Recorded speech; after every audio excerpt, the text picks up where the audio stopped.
Between the years 1885 to 1924, over 300,000 Japanese immigrated to Hawaii and the mainland United States to work as laborers in agriculture, fishing, lumber, and railroads.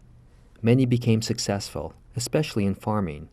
For example, by 1920, Japanese farmers harvested over 10% of the value of California's crops by focusing on the labor-intensive fruit, vegetable, and flower harvests.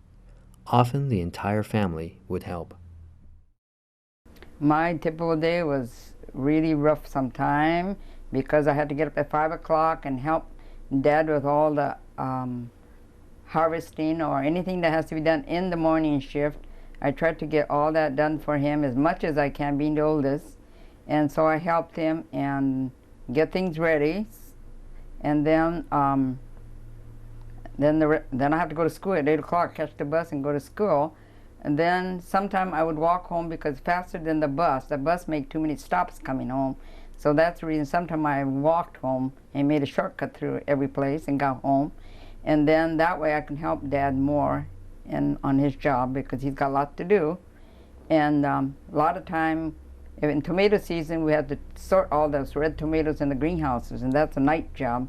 So we had to go get tomatoes sorted, packed, and everything at night job. Then I got my homework done at midnight. It's what I did, but I got it done. And my dad used to drive the horse in the middle of the night sometime, and I said, "How can the horse see?" He says, "Well, if the horse can see, I can see, so we can make it." So he used to cultivate the strawberries at pitch dark nights with a lantern hanging on the cultivator. But they had to be done for him to get all that work done. The success and growth of the Japanese community was met with prejudice and an anti-Japanese movement. Congress passed laws in the 1700s and 1800s that made Asian immigrants not eligible for U.S. citizenship.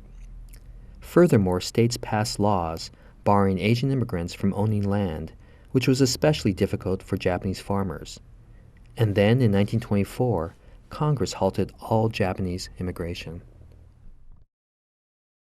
Although immigration from Japan stopped, the community continued to grow as children were born in the United States. By 1941, 2/3 of Japanese Americans were U.S. citizens by birth. However, this new generation continued to face discrimination. It was common for Japanese Americans to be with their white friends and then be singled out and denied entry to places like restaurants and swimming pools. I've had some horrendous experience or shocking experience.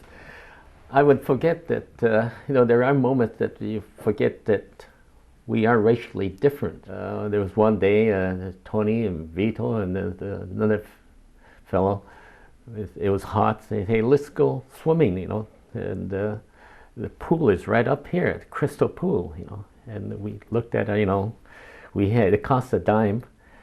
So I said, "Hey, that's a great idea." So here we go. It's only a couple of blocks from the market, so we went there and they paid, and I in line. And when they came to me, they said no.